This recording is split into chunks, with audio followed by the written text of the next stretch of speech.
یہ اندوہناک خبر شعبان کے جگری دوست طاغوت تک بھی پہنچ گئی۔ یہ خبر سن کر اسے بے حد صدمہ ہوا۔ اسے یقین نہیں آ رہا تھا کہ شعبان رب فرعون کو زہر دینے کا سوچ سکتا ہے۔ وہ سمجھ گیا کہ اس کا دوست شعبان ضرور کسی خوفناک سازش کا شکار ہوا ہے۔ وہ رات کی تاریکی میں گھوڑے پر سوار ہو کر سائنا سے ملنے آیا۔ سائنا اپنے کچے مکان کی دریا کی سمت والی کوٹھڑی میں سوتی تھی۔ طاغوت نے اسے جگایا۔ سائنا کوٹھڑی سے نکل کر صحن میں طاغوت کے پاس آ کر بیٹھ گئی۔ طاغوت نے کہا، یہ سب کچھ کیسے ہو گیا؟ مجھے تو یقین نہیں آ رہا کہ شعبان ایسی حرکت کر سکتا ہے۔ سائنا کی آنکھیں رو رو کر سوجی ہوئی تھیں۔ اس کا چہرہ غم سے اترا ہوا تھا۔ کہنے لگی، مجھے خود یقین نہیں آتا۔ شعبان تو بے حد نرم دل ہے، وہ یہ کام نہیں کر سکتا۔ وہ تو جال میں پھنسی ہوئی مچھلی کو تڑپتا دیکھ کر بے چین ہو جاتا تھا اور اسے جال سے نکال کر دریا میں ڈال دیتا تھا۔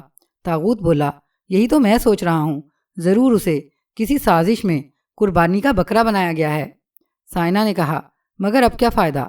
جو ہونا تھا ہو گیا، اب تو شعبان کو کوئی نہیں بچا سکتا۔ طاغوت بولا، میں اسے بچانے کی کوشش کروں گا۔ مجھے پورا یقین ہے کہ وہ بے گناہ ہے۔ میں اپنی جان کا خطرہ لے کر بھی اسے بچانے کی کوشش کروں گا، تم فکر نہ کرو۔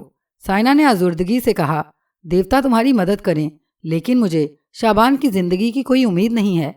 فرعون کے شاہی قید خانے سے آج تک کوئی موت کا قیدی زندہ نہیں نکل سکا۔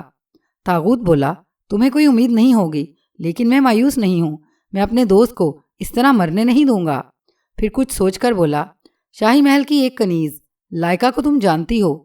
سائنا کو اس وقت لائکا کا ذکر ناگوار گزرا، پھر بھی اس نے کہا، ہاں میں اسے جانتی ہوں۔ شعبان اس کا علاج کرتا رہا ہے۔ وہ اس کے مکان پر آیا کرتی تھی، مگر تم نے اس کا ذکر کیوں کیا ہے؟ طاغوت نے سائنا کے سوال کا جواب دینے کی بجائے دوسرا سوال کر دیا۔ کہنے لگا، وہ رہتی تو شاہی محل میں ہی ہوگی، لیکن اس کا کوئی اپنا گھر بھی ضرور ہوگا جہاں اس کے ماں باپ یا بہن بھائی رہتے ہوں گے۔ کیا تمہیں معلوم ہے کہ اس کا گھر کہاں ہے؟ سائنا نے نفی میں سر ہلایا۔ کہنے لگی، مجھے معلوم نہیں ہے۔ مگر تم اس کے گھر کا پتہ کیوں پوچھ رہے ہو؟ طاغوت نے کہا، میں اس سے ملنا چاہتا ہوں۔ شعبان کو موت کے منہ سے بچانے کے سلسلے میں وہ میری مدد کر سکتی ہے۔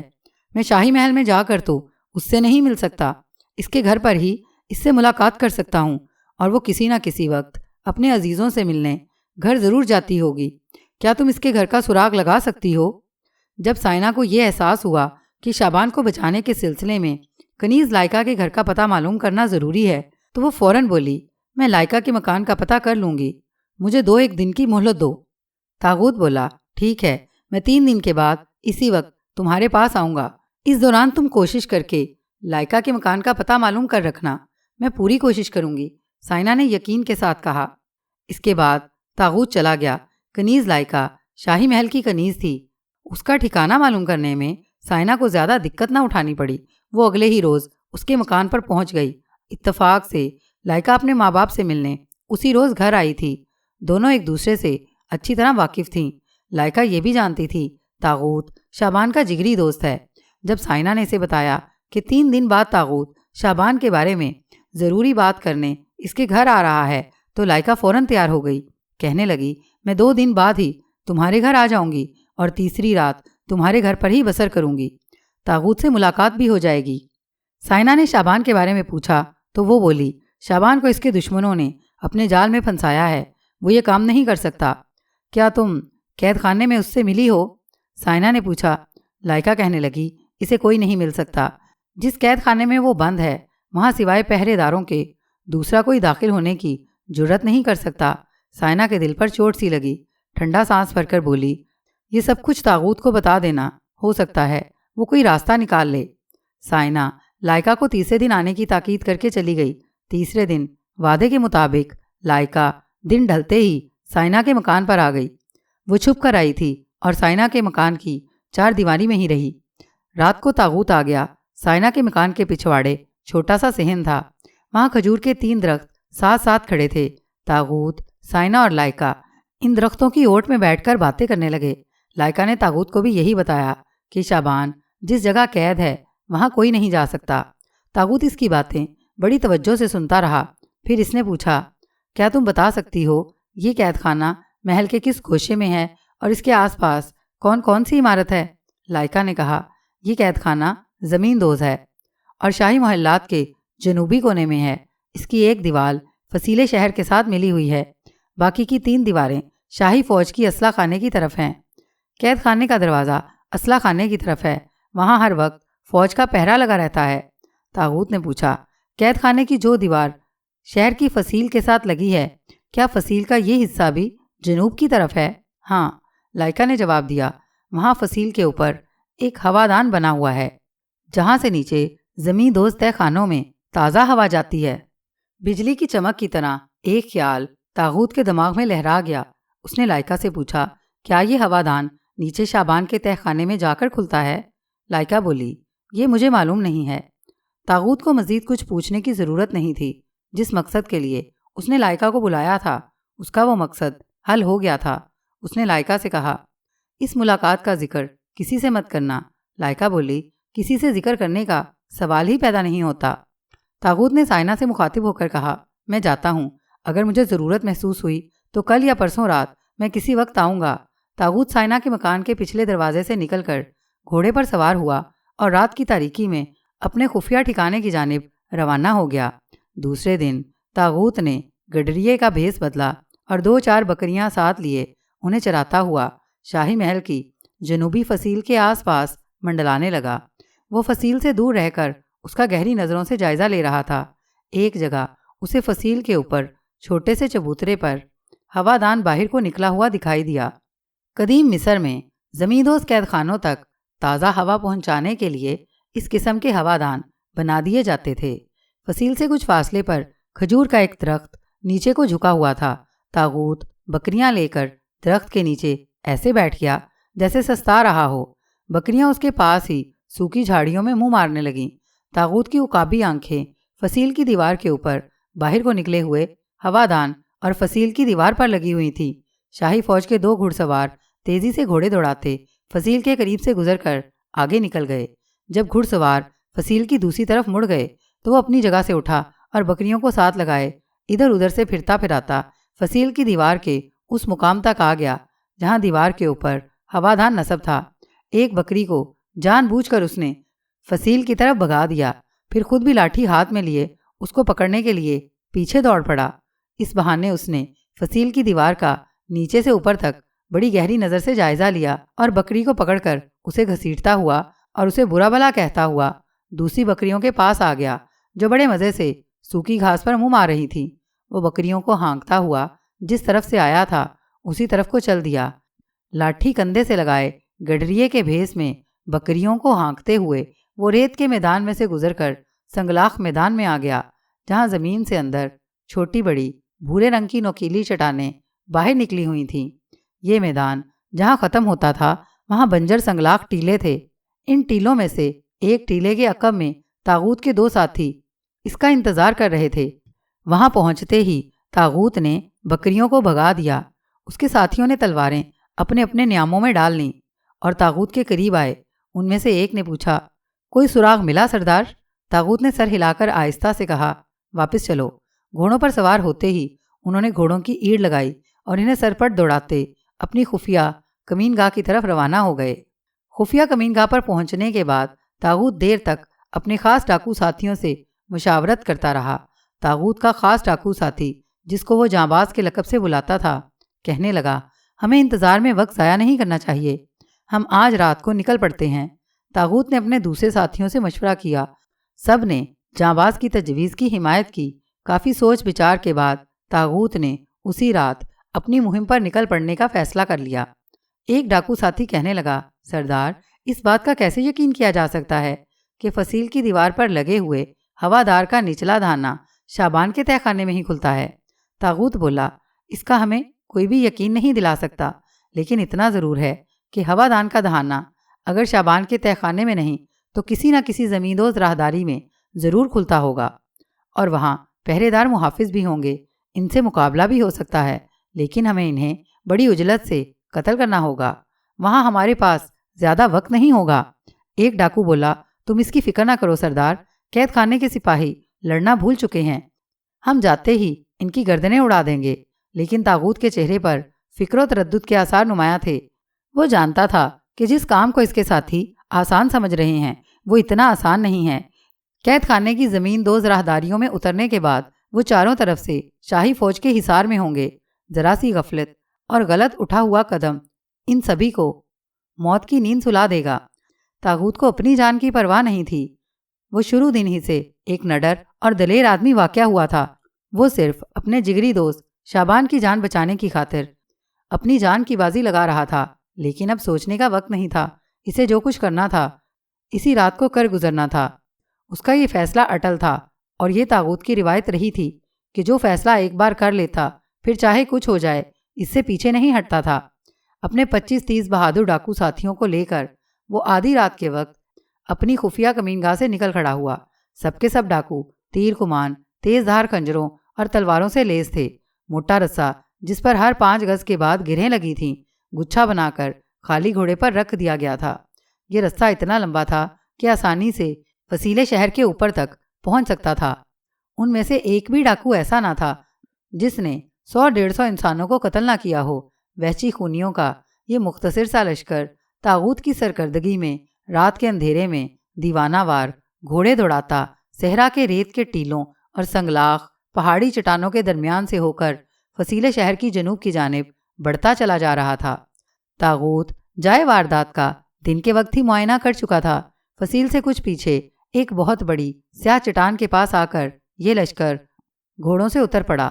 طاغوت نے صرف 5 آدمی اپنے ساتھ لیے، باقیوں کو پیچھے رہنے دیا۔ فصیل شہر اس جانب سے اندھیرے میں ڈوبی ہوئی تھی۔ فصیل کے اوپر جہاں ہوادان لگا ہوا تھا اس کے عین نیچے آ کر گھوڑے کی پیٹھ پر سے رسہ اتار کر ایک ڈاکو نے جو اس کام میں ماہر تھا رسے کے سرے کو اپنی کمر کے ساتھ باندھا اور فصیل کی دیوار میں باہر نکلے ہوئے پتھروں کو پکڑ کر اور جہاں سے پتھروں میں گڑھے پڑ گئے تھے وہاں پاؤں رکھتا اوپر چڑھنے لگا۔ کچھ ہی دیر بعد وہ فصیل پر چڑھ گیا اور رسے کو فصیل کے کنگورے کے ساتھ باندھ دیا۔ پھر رسے کو ہلا کر سب ٹھیک ہے کا اشارہ دیا۔ اشارہ پاتے ہی پہلے طاغوت اور پھر اس کے چاروں آدمی بھی ایک دوسرے کے پیچھے فصیل پر چڑھ گئے۔ فصیل پر آتے ہی وہ فصیل کی چھت پر اس طرح اوندھے لیٹ گئے کہ ان کی گردنیں اوپر کو اٹھی ہوئی تھیں اور رات کی تاریکی میں ان کی تیز خونی آنکھیں گرد و پیش کا جائزہ لے رہی تھیں۔ طاغوت نے رسہ اوپر کھینچ لیا۔ وہ جھکا جھکا ہوادان کے پاس آ گیا۔ ہوادان کا گول قطر 3 یا 4 فٹ کے درمیان ہوگا۔ اس میں سے ایک آدمی آسانی سے گزر سکتا تھا۔ طاغوت کا جانثار ساتھی اس کے پاس ہی جھک کر بیٹھا تھا۔ اس نے رسے کے سرے کو اپنی کمر کے گرد باندھ لیا تھا۔ طاغوت نے اس کے کان میں سرگوشی کی۔ نیچے اترنے کے بعد اگر سب ٹھیک ہو تو رسے کو 3 بار جنبش دینا۔ اگر کوئی خطرہ ہو تو خطرے کے ٹل جانے تک وہیں دبک کر بیٹھے رہنا۔ رسے کو ہلانے کی ضرورت نہیں۔ جاں باز ساتھی نے تیر کمان اوپر ہی چھوڑے، صرف خنجر اور تلوار ساتھ لے کر ہوادان میں داخل ہو گیا۔ 2 ڈاکوؤں نے اوپر سے رسے کو پکڑ رکھا تھا۔ جیسے جیسے جاں باز ساتھی ہوادان کے اندر نیچے اترتا جاتا تھا دونوں ڈاکو رسے کو چھوڑتے جاتے تھے۔ جب جاں باز کے پاؤں اندھیرے میں نیچے پتھریلے فرش کے ساتھ لگ گئے تو رسہ ساکن ہو گیا۔ جاں باز ڈاکو نیچے اترتے ہی وہیں بیٹھ گیا۔ پہلے تو اسے اندھیرے میں کچھ دکھائی نہ دیا، پھر ایک جانب سے کسی لیمپ کی دھیمی دھیمی روشنی سی نظر آنے لگی۔ اس نے دیکھا کہ وہ ایک نیم تاریک راہداری میں ہے۔ وہ اٹھ کر 4-5 قدم پیچھے اور 4-5 قدم آگے کی طرف بڑھ گیا۔ اسے وہاں کوئی محافظ سپاہی یا پہرے دار دکھائی نہ دیا۔ دبے پاؤں دوڑتے ہوئے ہوادان کے نیچے آ کر اس نے رسے کو 3 بار ہلایا۔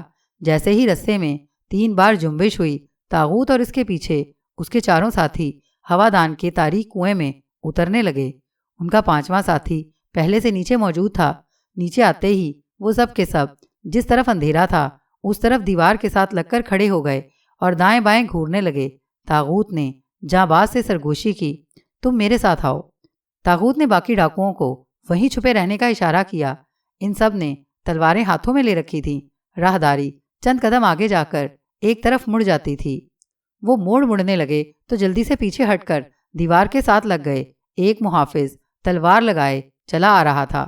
وہ بڑی بے فکری سے چلا آتا تھا۔ وہاں کسی دشمن کے خطرے کا سوال ہی پیدا نہیں ہوتا تھا۔ طاغوت اور جاں باز اندھیرے میں تھے۔ جیسے ہی محافظ تلوار کمر سے لگائے ان کے قریب سے ہو کر 2 قدم آگے نکلا، طاغوت نے تلوار کا بھرپور وار کیا اور محافظ کی گردن کٹ کر نیچے گر پڑی۔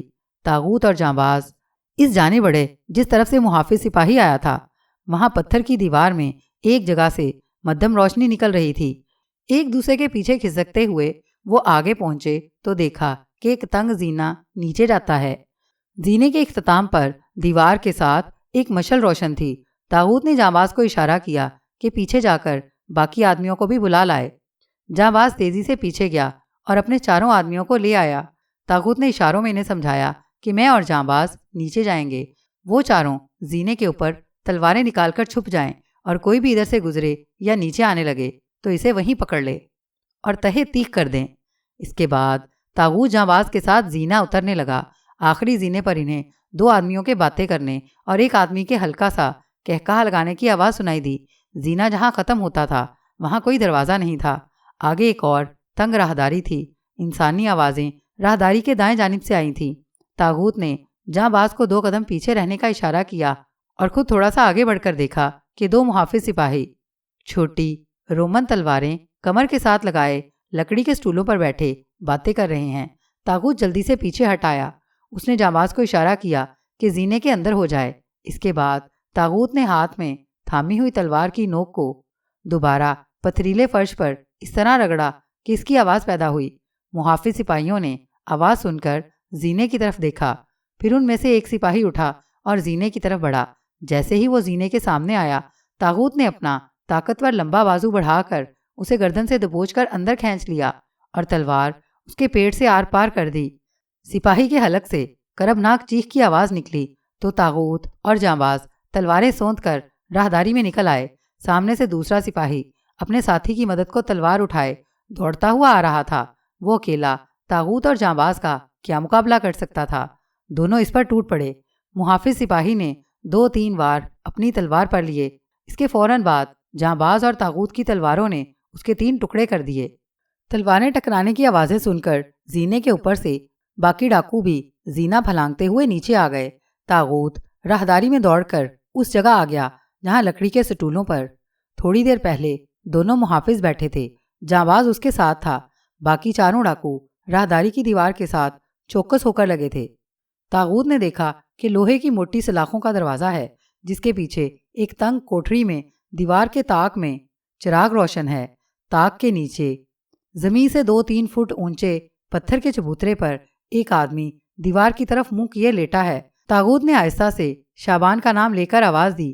دوسری تیسری آواز پر شعبان نے گردن موڑ کر دیکھا۔ چراغ کی روشنی میں طاغوت نے اسے پہچان لیا۔ اس نے دھیمی آواز میں کہا، میں طاغوت ہوں، بولنا مت۔ سلاخ دار دروازے کی کنڈی باہر سے لگی ہوئی تھی۔ اس نے کنڈی کھولی اور کوٹری میں شعبان کے پاس آیا۔ شعبان طاغوت کو دیکھ کر جلدی سے اٹھ کھڑا ہوا۔ طاغوت اسے ساتھ لے کر جلدی سے قید خانے سے نکل کر راہداری میں آ گیا۔ شعبان درمیان میں تھا۔ اس کی ایک طرف طاغوت اور دوسری طرف جانباز تھا۔ طاغوت کے ساتھیوں نے شعبان کو دیکھا اور وہ جلدی سے تلواریں پکڑے آگے ہو گئے۔ جب اوپر کو جاتے زینے کے قریب پہنچے تو اچانک سامنے سے 3 محافظ سپاہیوں نے ان پر حملہ کر دیا۔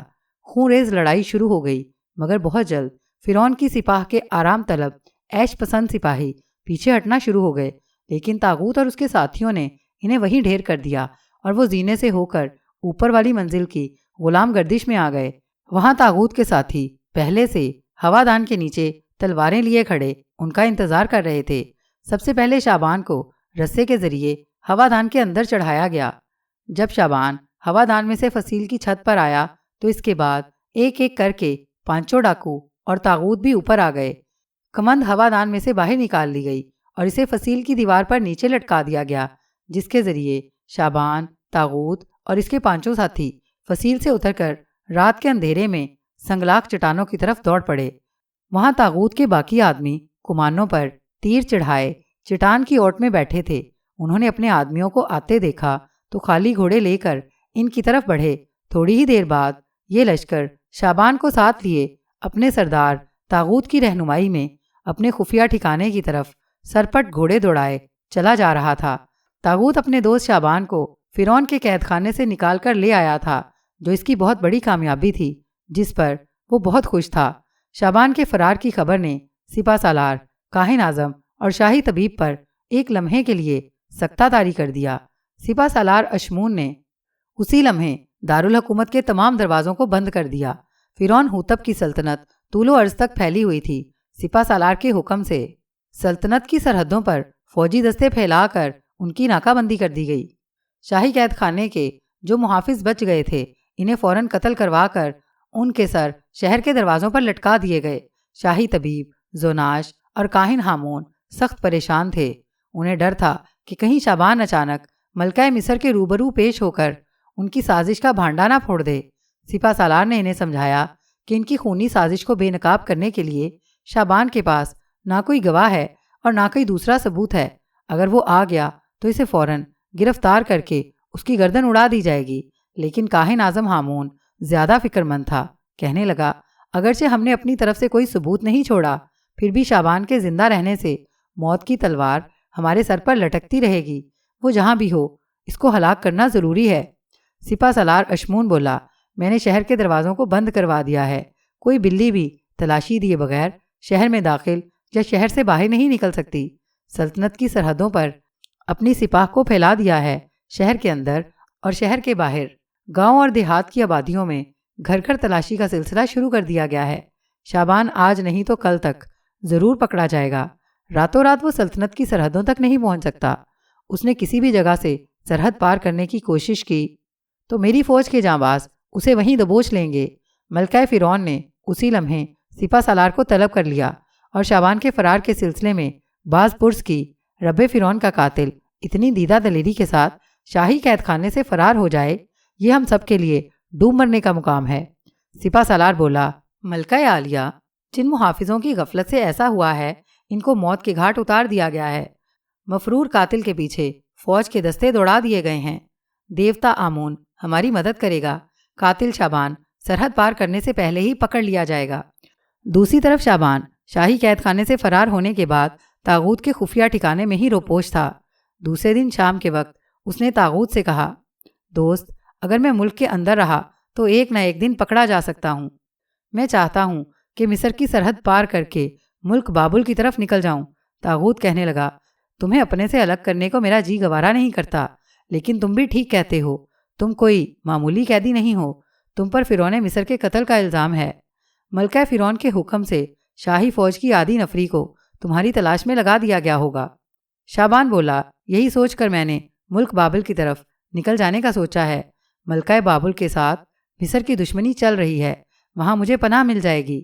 طاغوت نے کچھ غور کرنے کے بعد کہا، لیکن تمہارے یہاں سے نکلنے سے پہلے معلوم کرنا بہت ضروری ہے کہ ملک کی سرحدوں کی کیا صورتحال ہے اور سرحد کے کس حصے سے تمہیں نکالا جا سکتا ہے۔ اس روز شام کے وقت طاغوت نے اپنے 2 آدمیوں کو بھیس بدلوا کر یہ معلوم کرنے کے لیے بھیج دیا کہ وہ مصر کی سرحدوں کی صحیح صورتحال معلوم کر کے لائیں۔ 3 دن کے بعد دونوں آدمیوں نے واپس آ کر اطلاع دی کہ نہ صرف ملکی سرحدیں بند کر دی گئی ہیں اور تجارتی قافلوں کی زبردست تلاشی کے بعد انہیں آنے جانے کی اجازت دی جاتی ہے، بلکہ سرحدوں کے اندر تمام گاؤں اور دیہات اور چھوٹی چھوٹی صحرائی بستیوں میں 24 گھنٹے شاہی فوج کے دستے گشت لگاتے رہتے ہیں۔ ہمارے خیال میں اس وقت شعبان کا یہاں سے نکلنے کی کوشش کرنا خطرناک ثابت ہو سکتا ہے۔ طاغوت نے حالات کی سنگینی کو محسوس کرتے ہوئے شعبان سے کہا، میرا خیال ہے تم کچھ وقت ہماری کمین گاہ میں ہی چھپے رہو۔ جب حالات کچھ ٹھیک ہوتے ہیں تو میں خود تمہیں سرحد پار کروا دوں گا۔ اس وقت تمہارا سرحد پار کرنے کی کوشش کرنا واقعی موت کے منہ میں جانے کے برابر ہے۔ شعبان وہاں رکنا نہیں چاہتا تھا، مگر حالات کے مد نظر رکنے پر مجبور ہو گیا۔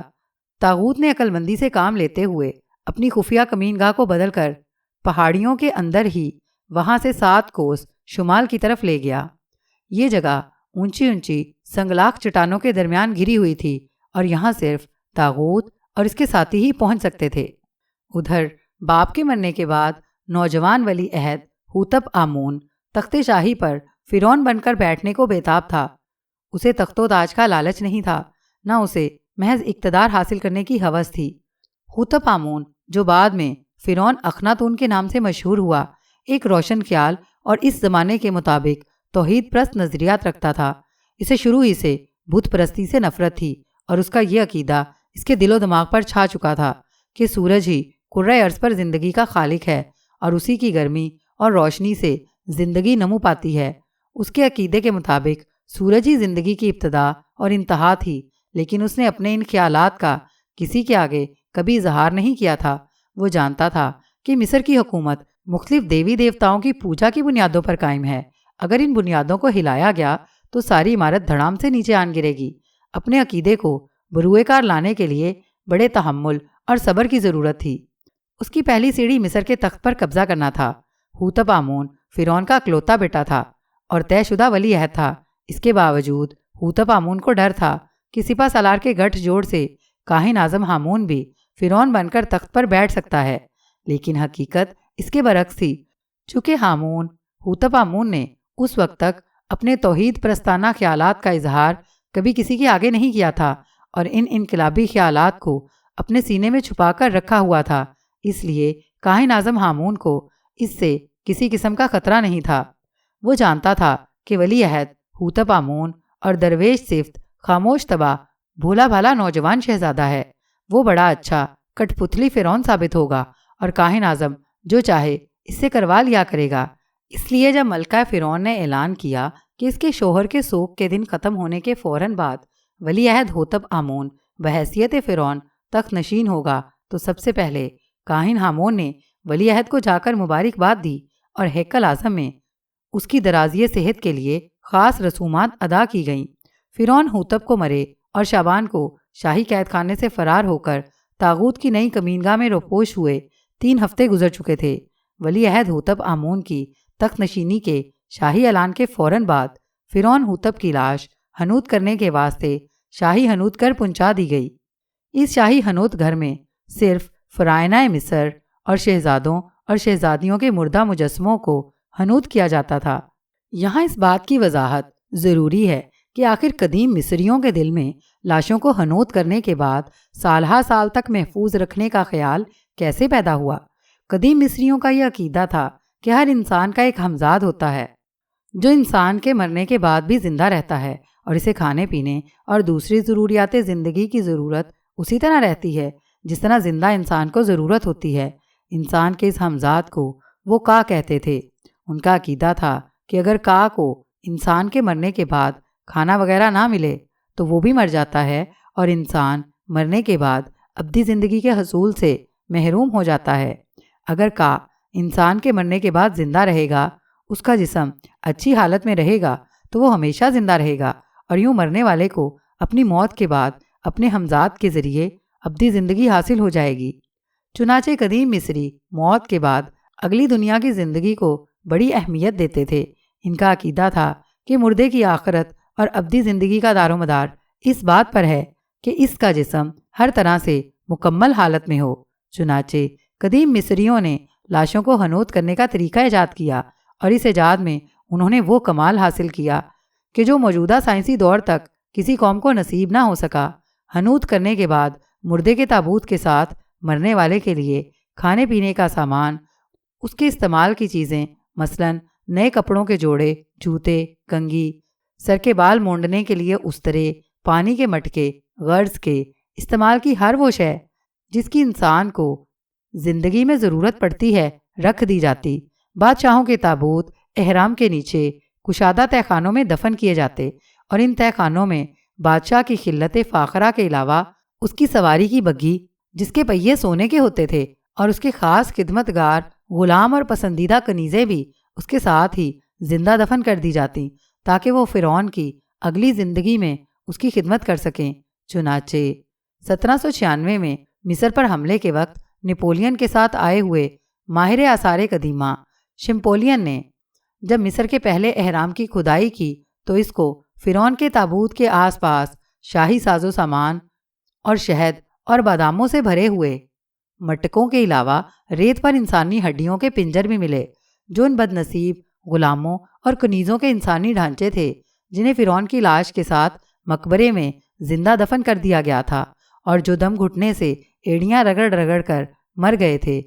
فرعون کی لاش شاہی حنوط گھر میں لائے جانے کے فوراً بعد اسے دریائے نیل کے پاک صاف پانی سے غسل دیا گیا۔ اس کے بعد لاش کو مختلف اقسام کی دواؤں اور خوشبوات سے تر کر کے 3 دن کے لیے رہنے دیا گیا۔ اس دوران شاہی ہیکل میں اور شہر کے دوسرے موبدوں میں جانوروں کی قربانیوں اور دیوتاؤں کی تعریف میں گیت گانے کا سلسلہ جاری رہا۔ چوتھے روز حنوط کرنے کا عمل شروع ہوا۔ فرعون کی لاش سنگ مرمر کے ایک چبوترے پر لٹا دی گئی۔ سب سے پہلے لاش کے نتنوں میں آنکڑا ڈال کر مغز نکالا گیا۔ اس کے بعد لاش کے پہلو میں تیز دھار آلے سے شگاف ڈال کر انتڑیاں نکالی گئیں۔ اس کے بعد تیز شراف میدے میں ڈال کر اسے دھویا گیا اور پیٹ میں خوشبودار جڑی بوٹیاں بھری گئیں۔ آخر میں ایک پچکاری سے میدے اور پیٹ میں دیودار کا تیل ڈال دیا گیا۔ انتڑیاں پہلے سے اچھی طرح سے صاف کی گئیں۔ اس کے بعد انہیں سونے کے برتن میں رکھ کر مختلف مسالے لگائے گئے اور برتن کو مردے کے بازوؤں یا ٹانگوں کے درمیان رکھ کر پٹی باندھ دی گئی۔ لاش کو گوند اور رال میں بھگوئی کپڑوں کی پٹیوں سے لپیٹ دیا گیا۔ آخر میں فرعون کے چہرے، آنکھوں اور ابروؤں کو رنگ روغن سے اس طرح سجایا گیا کہ جیسے فرعون سو رہا ہے۔ لاش کو تابوت میں رکھ دیا گیا۔ لاش کے پہلو میں کتاب الموت کا ایک نسخہ سنہری جزدان میں بند کر کے ساتھ رکھ دیا گیا، جس میں جنت کو جانے والے راستے کا نقشہ بنا ہوا تھا۔ اس عمل کے مکمل ہو جانے کے بعد فرعون کے تابوت کو شاہی محل میں اس کی خوابگاہ میں لا کر بڑے احترام سے رکھ دیا گیا۔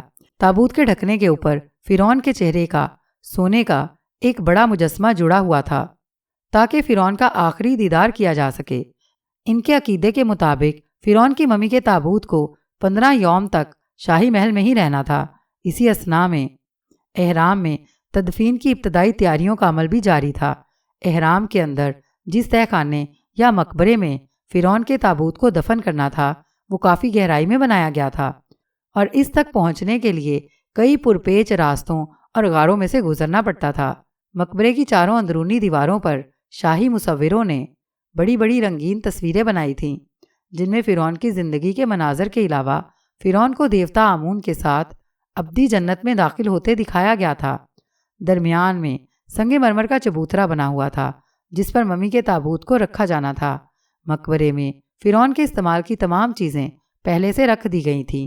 ان میں فرعون کی سونے کی بگھی، اس کا ایک ہیرے جواہرات جڑا تخت، سونے کی ڈھال اور تلوار، کھانے پینے کے سونے کے برتن، شراب پینے کے سونے کے پیالے جن پر مرجان، زمرد اور عقیق جڑے ہوئے تھے، ایک صندوق جس میں فرعون کے شاہی لباس کے جوڑے رکھے تھے۔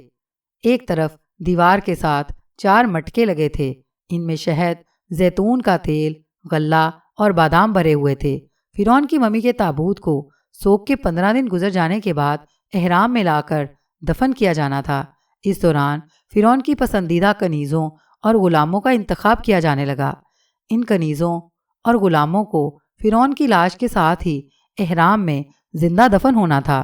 ملکہ فرعون اور شہزادی ساعتی کے مشورے سے 2 غلاموں اور 2 کنیزوں کو اس اذیت ناک اعزاز کے لیے چنا گیا۔ ان 2 بد نصیب کنیزوں میں ایک کنیز لائکا بھی شامل تھی۔ ان غلاموں اور کنیزوں کو بالکل نہیں بتایا گیا کہ انہیں 15 یوم کے بعد فرعون ہوتب کی ممی کے ساتھ ہی احرام میں زندہ دفن کر دیا جائے گا۔ یہ چاروں اپنے اذیت ناک انجام سے بے خبر شاہی محل میں اپنے معمولات کے فرائض کی ادائیگی میں مصروف تھے۔ عقیدے کے مطابق فرعون کی تدفین سے 7 ایام پہلے فرعون کی ممی کے ساتھ دفن ہونے والے دونوں غلاموں اور دونوں کنیزوں کو یہ خوشخبری سنا دی گئی اور ساتھ ہی انہیں الگ الگ کمروں میں بند کر کے باہر پہرا بٹھا دیا گیا۔ کنیز لائکا کو جب یہ خبر سنائی گئی کہ اسے فرعون کے تابوت کے ساتھ ہی احرام میں زندہ دفن کیا جائے گا تو اس کا رنگ زرد ہو گیا۔ چاہے کتنا طاقتور عقیدہ کیوں نہ ہو، کوئی بھی غلام اور کنیز زندہ دفن ہونے کو تیار نہیں ہوتی تھی، لیکن وہ زندہ دفن ہونے سے بچ بھی نہیں سکتے تھے۔ لائکا کو کمرے میں بند کر کے باہر حبشی تلوار بردار غلام کا پہرا لگا دیا گیا۔ زندہ دفن ہونے کے تصور ہی سے اس کا دل بیٹھا جا رہا تھا، لیکن وہ اپنی جان بچانے کے لیے کچھ نہیں کر سکتی تھی۔ اسے اپنے محبوب شعبان کا خیال آ گیا اور اس کی آنکھوں سے آنسو جاری ہو گئے۔ رواج کے مطابق یہ خبر زندہ دفن ہونے والے کے لواحقین تک بھی پہنچا دی گئی کہ ان کا بیٹا یا بیٹی فرعون کے ساتھ جنت میں داخل ہونے والی ہے۔ کون اپنے بچے کو زندہ دفن ہوتے دیکھ کر خوش ہوتا ہے؟ ان بد نصیبوں کے لواحقین اور ماں باپ کے کلیجے کٹ گئے، مگر اوپر سے وہ خوش رہنے اور ایک دوسرے کو مبارکباد دینے پر مجبور تھے۔ یہ اطلاع لائکا کی بوڑھی ماں کو ملی تو غم سے اس کا دل ڈوب گیا، مگر وہ اپنے غم کو ظاہر نہ کرنے پر مجبور تھی۔ دارالحکومت کے کونے کونے میں سرکاری طور پر ڈھول پیٹ کر کاہن ہامون کے ہرکاروں نے زندہ دفن ہونے والوں کے ناموں کا اعلان کر دیا۔ یہ خبر سائنا تک پہنچی تو اسے بے حد صدمہ ہوا۔ اسے معلوم تھا کہ شعبان لائکا کو پسند کرتا ہے۔ وہ سوچنے لگی کہ شعبان کو جب یہ اطلاع ملے گی تو وہ کس قدر افسردہ ہوگا۔ طاغوت کے خاص آدمی بھیس بدل کر دارالحکومت میں روزانہ چکر لگاتے تھے، یہ معلوم کرنے کے لیے کہ فرعون کے قاتل شعبان کی تلاش کے بارے میں شاہی سپاہ کیا حکمت عملی اختیار کر رہی ہے۔ انہوں نے بھی یہ خبر سنی کہ فلاں فلاں غلام اور کنیز کو فرعون کے ساتھ احرام میں دفن کیا جا رہا ہے۔ ان کے ذریعے یہ اندوہناک خبر شعبان تک بھی پہنچ گئی کہ اس کی محبوبہ لائکا کو فرعون کے ساتھ دفن کرنے کے لیے منتخب کیا گیا ہے۔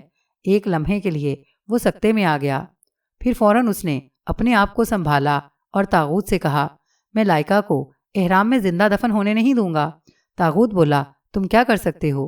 تمہاری اپنی زندگی خطرے میں ہے۔ لائکا کو بچانے گئے تو خود پکڑ لیے جاؤ گے۔ فرض کر لیا تم شاہی محل تک پہنچ بھی گئے تو لائکا اس وقت سخت پہرے میں ہوگی، تم اسے کیسے نکال کر لاؤ گے؟ شعبان کا ذہن اس وقت بڑی تیزی سے کام کر رہا تھا۔ کہنے لگا، اس کام میں سائنا میری مدد کر سکتی ہے، میں آج رات ہی جا کر اسے ملوں گا۔ طاغوت اسے سمجھانے کی کوشش کرنے لگا، احمق نہ بنو، عقل سے کام لو۔ فرعون کے تابوت کے ساتھ جو غلام یا کنیز دفن ہونے کے لیے چن لی جاتی ہے، اسے دنیا کی کوئی طاقت فرار نہیں کرا سکتی۔ ناحق جان خطرے میں نہ ڈالو اور لائکا کو بھول جاؤ، موت اس کا مقدر بن چکی ہے۔ مگر شعبان یہ کبھی گوارا نہیں کر سکتا تھا۔ کہنے لگا، تم چاہے کچھ بھی کہو، میں نے لائکا کو بچانے کا فیصلہ کر لیا ہے، چاہے اس میں میری جان ہی کیوں نہ چلی جائے۔ تم مجھے جانے کی اجازت نہیں دو گے تو میں خود رات کو سائنا کے مکان پر چلا جاؤں گا۔ طاغوت نے جب دیکھا کہ عشق کا بھوت شعبان کے سر پر بری طرح سوار ہے اور اس سے کوئی نہ کوئی ایسی حماقت ضرور سرزد ہو جائے گی جس کے نتیجے میں وہ خود خطرے میں گر جائے گا، تو کہنے لگا، صبر سے کام لو، ٹھیک ہے، اگر تم سائنا سے ضرور ملنا چاہتے ہو تو میرے آدمی تمہیں رات کو اپنی حفاظت میں اس کے مکان پر پہنچا دیں گے، لیکن تمہیں صبح ہونے سے پہلے پہلے کمین گاہ پر واپس آ جانا ہوگا۔ شعبان بولا، میں وعدہ کرتا ہوں صبح ہونے سے پہلے پہلے یہاں پہنچ جاؤں گا۔ یہ ایک بہت بڑا خطرہ تھا جسے طاغوت محض اپنے دوست کی خوشنودی کے لیے مول لے رہا تھا۔ وہ فرعون کا قاتل تھا اور اس کی تلاش میں شاہی فوج کے سپاہی اور جاسوس چاروں طرف پھیلے ہوئے تھے، لیکن وہ یہ خطرہ مول لینے پر مجبور ہو گیا تھا۔ اس نے احتیاط کے طور پر شعبان کے بال منڈوا دیے اور اس کا حلیہ لکڑہاروں جیسا بنا دیا۔ جب رات کی تاریکی چاروں طرف پھیل گئی تو شعبان گھوڑے پر سوار ہو کر 2 محافظ ڈاکوؤں کی معیت میں سائنا کے مکان کی طرف روانہ ہو گیا۔ سائنا کے مکان کے پاس پہنچ کر شعبان نے دونوں محافظ ڈاکوؤں کو مکان کے باہر ایک طرف کھڑے ہونے کو کہا اور خود سائنا کی کوٹھڑی کی کھڑکی کی طرف بڑھا۔ اس نے کھڑکی پر 3 بار خاص انداز میں دستک دی۔ سائنا سو رہی تھی۔ دوسری تیسری دستک پر اس کی آنکھ کھل گئی۔ شعبان نے ایک بار پھر مخصوص انداز میں بند کھڑکی پر دستک دی تو سائنا سمجھ گئی کہ یہ شعبان ہے۔ وہ بستر سے اٹھ کر کھڑکی کی طرف دوڑی۔ کھڑکی کا پٹ کھولا تو اندھیرے میں اسے شعبان نظر آیا۔ سائنا کو دیکھتے ہی شعبان کھڑکی میں سے کوٹھڑی میں آ گیا۔ سائنا نے جلدی سے کھڑکی بند کر کے کنڈی لگا دی۔ وہ حیرت اور مسرت کے ملے جلے احساس کے ساتھ شعبان کو دیکھ رہی تھی۔ شعبان نے سائنا سے کہا، میرے پاس زیادہ وقت نہیں ہے، میں تم سے بڑی ضروری بات کرنے آیا ہوں، یہاں بیٹھ جاؤ۔ سائنا اپنے بستر پر بیٹھ گئی۔ شعبان اس کے ساتھ بیٹھ گیا۔ کہنے لگا، تم نے یہ خبر سن لی ہوگی کہ فرعون کے تابوت کے ساتھ جن 2 کنیزوں کو احرام میں دفن کیا جا رہا ہے، ان میں لائکا بھی ہے۔ سائنا کا خیال تھا کہ شاید شعبان اس سے ملنے آیا ہے، لیکن اسے لائکا کی محبت کھینچ کر اس کے پاس لے آئی تھی۔ سائنا کی ساری زندگی محبت کے صدمے سہتے گزری تھی۔ اس نے یہ صدمہ بھی برداشت کر لیا اور بولی، ہاں، یہ خبر میں نے بھی سنی ہے۔ شعبان نے کہا، میں لائکا سے ملنا چاہتا ہوں، کیا کسی صورت تم مجھے اسے ملوا سکتی ہو؟ سائنا بولی، کیسی باتیں کرتے ہو؟ لائکا اس وقت شاہی قید خانے میں بند ہے، باہر سخت پہرا لگا ہے، میں تمہیں کیسے ملوا سکتی ہوں؟ شعبان بولا، تم شاہی محل میں 1-2 بار جا چکی ہو، تم صرف اتنا کرو کہ مجھے یہ سراغ لا کر بتا دو کہ لائکا شاہی محل کے کس جانب کون سے کمرے میں قید ہے، اس کے بعد میں خود اسے وہاں سے نکال لوں گا۔ سائنا نے شعبان کے بازو کو تھام لیا اور بولی، تمہیں میری قسم ہے شعبان، یہ کام نہ کرنا، شاہی فوج کے سپاہی پہلے ہی تمہاری تلاش میں ہیں۔ تمہیں کچھ ہو گیا تو میں زندہ نہ رہ سکوں گی۔ سائنا کی آنکھوں میں آنسو آ گئے۔ اس نے پہلی بار اس قدر جذباتی ہو کر شعبان کے ساتھ اپنی محبت کا اظہار کیا تھا۔ شعبان کچھ کہنے لگا تو سائنا نے اس کے ہونٹوں پر ہاتھ رکھ دیا۔ سائنا کے ذہن میں اچانک ایک خیال آ گیا تھا۔ اس نے کہا، ایک بات ہو سکتی ہے۔ وہ کیا؟ بتاؤ، شعبان نے پوچھا۔ سائنا بولی، شاید تمہیں بھی معلوم ہوگا کہ رسم کے مطابق ہر فرعون کے ساتھ زندہ دفن ہونے والے غلاموں اور کنیزوں کی تدفین سے پہلے ان کے ماں باپ سے آخری ملاقات کروائی جاتی ہے۔ شعبان ایک دم چونک گیا، کہنے لگا، ہاں مجھے یاد آیا، آخری ملاقات کروائی جاتی ہے۔ لائکا کی بھی اس کے ماں باپ سے آخری ملاقات کروائی جائے گی۔ تم نے یہ بتا کر میرا کام آسان کر دیا ہے۔ میں آخری ملاقات کے وقت لائکا کو نکال لے جانے کی کوشش کروں گا۔ سائنا بولی، یہ خودکشی کرنے کے برابر ہوگا۔ تمہیں شاید معلوم نہیں کہ آخری ملاقات کے وقت بدقسمت غلام یا کنیز کے ساتھ شاہی سپاہ کے فوجی آگے پیچھے ہوتے ہیں۔ کسی کو قریب آنے کی اجازت نہیں ہوتی۔ تم نے ایسی حالت میں لائکا کو اغوا کرنے کی کوشش کی تو خود پکڑے جاؤ گے۔ نہ، میں ہاتھ جوڑتی ہوں تمہارے آگے، یہ کام نہ کرنا۔ اس لمحے شعبان کسی اور ہی سوچ میں تھا۔ وہ اس نتیجے پر پہنچ چکا تھا کہ اگر وہ طاغوت کے سارے ڈاکوؤں کو بھی لے کر آ جائے تو بھی لائکا کو چھڑانے کے لیے شاہی فوج کا مقابلہ نہیں کر سکے گا اور خود گرفتار ہو جائے گا۔ چنانچہ اس کا ذہن تیزی کے ساتھ کسی دوسری تدبیر پر غور و فکر کرنے لگا تھا۔ ایک تدبیر ایک دم سے جیسے بجلی چمک جاتی ہے اس کے ذہن میں آ گئی۔ اس نے لائکا سے کہا، ایک بات بتاؤ، کیا ایسا ممکن ہے کہ جب شاہی فوج کے سپاہی آخری ملاقات کروانے لائکا کو لے کر اس کے گھر آئیں تو تم وہاں پر موجود ہو؟ سائنا نے ایک لمحے کے لیے سوچا اور بولی، ہاں ایسا ہو سکتا ہے۔ میں ایک دن پہلے لائکا کے گھر پہنچ جاؤں گی۔ مگر تمہیں اس سے کیا فائدہ ہوگا؟ شعبان بولا، یہ میں تمہیں کل رات آ کر بتاؤں گا۔ مجھے یہ بتاؤ، لائکا کی آخری ملاقات کا دن کون سا ہے؟ سائنا نے حساب لگانے کے بعد بتایا، رسم کے مطابق یہ ملاقات آج سے ٹھیک 4 دن بعد ہوگی۔ شعبان بستر سے اٹھ کھڑا ہوا، بولا، ٹھیک ہے، میں کل رات کو جلدی آ جاؤں گا۔ جاگتی رہنا۔ سائنا آہ بھر کر بولی، میں سوتی ہی کب ہوں، فکر نہ کرو، میں جاگ رہی ہوں گی۔ شعبان نے کوئی جواب نہ دیا اور کھڑکی میں سے باہر کود گیا۔ سائنا کھڑکی کے کھلے ہوئے پٹ سے لگی شعبان کو رات کے اندھیرے میں گم ہوتے دیکھتی رہی۔ شعبان نے جو کچھ سوچ رکھا تھا اس کے بارے میں اس نے طاغوت کو بھی کچھ نہ بتایا۔ رات کو واپسی پر جب اس نے پوچھا کہ سائنا سے کیا بات ہوئی تو اس نے کہا، کل رات کو بتاؤں گا۔ طاغوت تعجب سے پوچھنے لگا، کیوں؟ آج کیوں نہیں بتاؤ گے؟ شعبان بولا، مجھے کل پھر سائنا سے ملنے جانا ہوگا، واپس آ کر تمہیں سب کچھ بتا دوں گا۔ طاغوت نے اور زیادہ تعجب سے پوچھا، تم کل رات بھی جاؤ گے؟ ہاں، شعبان بولا، جانا ضروری ہے۔ پھر شعبان غار میں بچھے ہوئے بستر پر لیٹ گیا اور چادر اوپر کر کے آنکھیں بند کر لیں۔ دوسرے روز سورج غروب ہونے کے بعد جب رات کا اندھیرا چاروں طرف پھیل گیا تو شعبان 2 محافظ ڈاکوؤں کے ساتھ طاغوت کی خفیہ کمین گاہ سے نکل کر اپنے پرانے بستی والے مکان کی طرف چل پڑا۔ تاریک رات میں صحرائی ٹیلوں اور سنگلاخ چٹانی سلسلوں میں سے گزرتا شعبان پرانی بستی میں پہنچ گیا۔ سائنا کے گھر جانے کی بجائے وہ اپنے مکان میں آ گیا۔ محافظ ڈاکو مکان کے باہر چھپ کر پہرا دینے لگے۔ مکان کے پچھلے حجرے میں اس کا علاج معالجے کا سامان، جڑی بوٹیوں کی پوٹلیاں اور دوائی پیسنے کی سل اور مختلف محلول سے بھری ہوئی پتھر کی بوتلیں ویسے ہی الماریوں اور طاقوں میں پڑی تھیں۔ اس نے چراغ جلایا اور اس کی روشنی میں بعض جڑی بوٹیوں کی پوٹلیاں کھول کر دیکھنے لگا۔ کافی دیر تلاش کرتے رہنے کے بعد اس نے ایک پوٹلی میں سے ایک سوکھی ہوئی جڑی بوٹی اور دوسری پوٹلی میں سے ایک اور جڑی بوٹی کی خشک بھربھری پتیاں نکالیں۔ ان کو پتھر کی سل پر رکھ کر بٹے سے اچھی طرح پیسا، پھر ایک کٹورے میں ڈال دیا۔ اٹھ کر الماری اور طاق میں پڑی بوتلوں میں سے 2 بوتلیں نکال کر ان میں بھری ہوئی سیال دوا کے گن کر 12 قطرے پتھر کی سل پر ٹپکائے۔ انہیں بٹے سے سل پر ہی اچھی طرح سے جڑی بوٹیوں کے صفوف میں حل کرنے لگا۔ وہ خاصی دیر تک پتھر کی سل پر بٹے کو آگے پیچھے چلاتے ہوئے دوائی کے لیپ کو حل کرتا رہا۔ یہ اس قسم کی دوائی تھی کہ جیسے جیسے اسے ملایا جاتا تھا وہ سوکھتی جا رہی تھی اور کم ہوتی جا رہی تھی، جب اس کی مقدار صرف اتنی رہ گئی کہ اگر اسے سل بٹے پر مزید حل کیا جاتا تو وہ اڑ جاتی، تو شعبان نے اس کی ایک گولی سی بنا لی۔ یہ گولی کچے جنگلی بیر کے سائز کی تھی اور اس کا رنگ سبز ہو گیا تھا۔ شعبان نے سبز گولی کو بڑی احتیاط کے ساتھ کپڑے میں لپیٹ کر اپنی جیب میں رکھ لیا اور سائنا کے گھر کی طرف چل پڑا۔ حسب وعدہ سائنا نے اپنی کوٹھری کی کھڑکی کھلی رکھی ہوئی تھی۔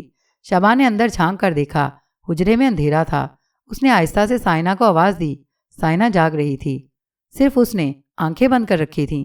شابان کی آواز پر وہ جلدی سے کھڑکی میں آ گئی۔ شابان نے سرگوشی میں کہا، میں اندر نہیں آؤں گا، تم میرے ساتھ میرے مکان پر چلو، وہیں ساری باتیں ہوں گی۔ سائنا اسی وقت شابان کے ساتھ چل دی۔ اپنے پرانے مکان کے کمرے میں آ کر شابان تخت پوش پر بیٹھ گیا۔ سائنا کو اس نے بازو سے پکڑ کر اپنے پاس بٹھا لیا اور کہنے لگا، جو کچھ میں کہوں اسے بڑے غور سے سننا۔ کمرے میں اندھیرا تھا۔ شابان نے اٹھ کر دیا روشن کر کے اس کی لو دھیمی کر دی اور واپس تخت پوش پر آ کر بیٹھ گیا۔ کمرے میں خاموشی اتنی گہری تھی کہ دونوں کو ایک دوسرے کے سانس لینے کی آواز صاف سنائی دے رہی تھی۔ شابان بولا، آج سے ٹھیک 3 دن بعد لائکا کو شاہی محل کے سپاہی اس کے ماں باپ سے آخری ملاقات کروانے لے جائیں گے، تم نے یہی بتایا تھا نا؟ ہاں، سائنا نے جواب دیا۔ شابان نے اپنی بات آگے بڑھاتے ہوئے کہا، اور تم نے کہا تھا کہ تم 1 دن پہلے لائکا کے گھر چلی جاؤ گی؟ سائنا بولی، ہاں۔ شابان نے کہا، اس کا مطلب ہے تم پرسوں صبح کو ہی لائکا کے ہاں چلی جاؤ گی اور پھر آخری ملاقات تک اس کے گھر پر ہی رہو گی؟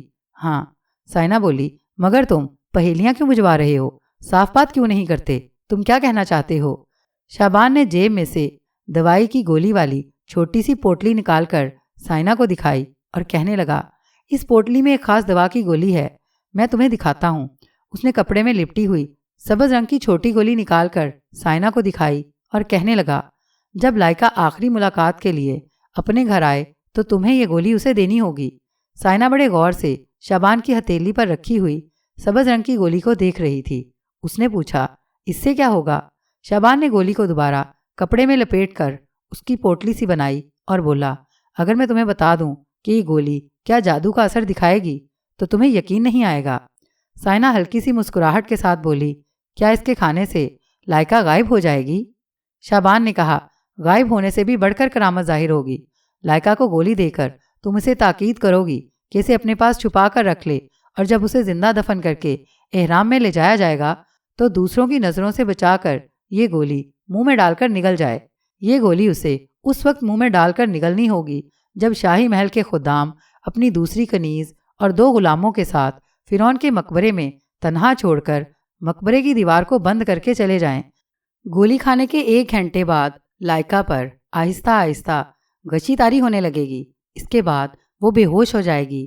اس گولی میں ایسی نایاب بوٹیوں کا عرق شامل کیا گیا ہے کہ جس کے اثر سے فرعون کے مقبرے کی بند 4 دیواروں کے اندر تازہ ہوا کے بند ہو جانے اور ہوا میں موجود سانس کے ذریعے انسان کو زندہ رکھنے والے ذرات کے ختم ہو جانے کے بعد بھی لائکا زندہ رہے گی، مرے گی نہیں۔ یہ کیسے ہو سکتا ہے؟ سائنا حیران ہو کر بولی۔ شابان نے کہا، اس گولی میں ایسی جڑی بوٹیوں کے اجزاء شامل کیے گئے ہیں جس کے ذرات لائکا کے خون میں حل ہو کر اس کے دماغ کو کم از کم 3 دن تک زندہ رکھیں گے۔ سائنا بولی، 3 دن زندہ رکھنے سے لائکا کو کیا فائدہ ہوگا؟ چوتھے دن تو وہ اپنے آپ مر جائے گی، لائکا مرے گی نہیں۔ شابان نے کہا، اس لیے کہ تیسرا دن آنے سے پہلے ہی میں اسے احرام کے زمیندوز مقبرے سے نکال کر لے جاؤں گا۔ اب سائنا پہلے سے زیادہ حیرت زدہ ہو گئی، کہنے لگی، یہ تم کیا بچوں جیسی باتیں کر رہے ہو شابان؟ ایک بار احرام کو بند کر دیا جاتا ہے تو پھر انسان تو کیا چونٹی بھی اس کی چٹان جیسی دیواروں میں سے گزر کر اندر نہیں جا سکتی۔ تم کیسے اندر جا کر لائکا کو بھی نکال کر لے آؤ گے؟ شابان بولا، یہ میں ابھی تمہیں نہیں بتا سکتا، تمہارا کام صرف یہ ہے، تم جیسے بھی ہو لائکا کو یہ گولی دے کر وہ ساری باتیں اچھی طرح اس کے ذہن نشین کرا دو جو میں نے تمہیں بتائی ہیں، اور اسے تاکید کر دو کہ اس گولی کو اس وقت منہ میں ڈال کر نگلنا ہوگا جب شاہی محل کے خدام، کاہن اور پروہت اسے دوسری کنیز اور غلاموں کے ساتھ مقبرے کے تہخانوں میں چھوڑ کر چلے جائیں گے۔ مجھے یقین ہے کہ تم یہ کام پوری ذمہ داری سے کرو گی۔ سائنا نے کہا، کیوں نہیں کروں گی؟ اس نے سبز گولی والی چھوٹی سی پوٹلی اپنی قمیض کے اندر چھپا کر رکھ لی۔ شابان کہنے لگا، لائکا کو میری طرف سے بتا دینا کہ میں ہر حالت میں اسے احرام کے اندر سے نکال کر لے جاؤں گا، وہ بالکل نہ گھبرائے، میں اسے مرنے نہیں دوں گا۔ اس کی تسلی کی خاطر اسے یہ بھی بتا دینا کہ مجھے یعنی شابان کو احرام کے اندر جانے والے ایک خفیہ راستے کا علم ہے، میں احرام کے بند ہونے کے دوسرے ہی دن رات کے وقت خفیہ راستے سے احرام میں داخل ہو کر اسے نکال کر لے جاؤں گا۔ میری طرف سے اسے تاکید کرنا کہ شعبان کہہ رہا تھا کہ میں جان پر کھیل کر بھی اسے احرام سے نکال کر لے جاؤں گا۔ وہ بالکل نہ گھبرائے اور میری دی ہوئی دوائی کی گولی اسے کم از کم 1 ہفتے تک سانس کے بغیر زندہ رکھ سکتی ہے۔ سائنہ خاموش تھی۔ شعبان سائنہ سے مخاطب ہو کر کہنے لگا، جس دن لائکا اپنے گھر والوں سے آخری ملاقات کرنے آئے گی میں اسی رات کو تمہیں آ کر مل لوں گا۔ تم اس رات اپنے گھر واپس آ جاؤ گی نا؟ ہاں، سائنہ نے کہا۔ شاہی محل کے سپاہی تو آخری ملاقات کروانے کے بعد لائکا کو اپنے ساتھ لے جائیں گے۔ اس کے بعد مجھے وہاں رہ کر کیا کرنا ہوگا؟ میں اسی دن واپس لوٹ آؤں گی۔ ٹھیک ہے، اب میں چلتا ہوں۔ میرا یہاں زیادہ دیر رکنا ہم دونوں کے لیے خطرناک ہو سکتا ہے۔ سائنہ اسے دیکھتی ہی رہ گئی اور شعبان اپنے مکان سے نکل کر چلا گیا۔ وہ چاہتی تھی کہ شعبان اس کے پاس کچھ دیر اور رک جاتا۔ وہ اس سے پوچھنا چاہتی تھی کہ لائکا کو احرام سے نکالنے کے بعد وہ اسے لے کر کہاں جائے گا؟ کیا وہ پھر کبھی واپس نہیں آئے گا؟ کیا وہ پھر کبھی شعبان کا چہرہ نہیں دیکھ سکے گی؟ سائنہ کو تو شعبان سے اور کوئی غرض نہیں تھی۔ وہ تو صرف یہی چاہتی تھی کہ اس کا محبوب، جس سے وہ بچپن سے پیار کرتی آ رہی ہے، اس کی آنکھوں کے سامنے رہے اور وہ اسے دیکھتی رہے۔ اس کی محبت تو صرف محبوب کے دیدار کی طلبگار تھی۔ لیکن شعبان چلا گیا، اس کے دل کا حال پوچھے بغیر ہی چلا گیا۔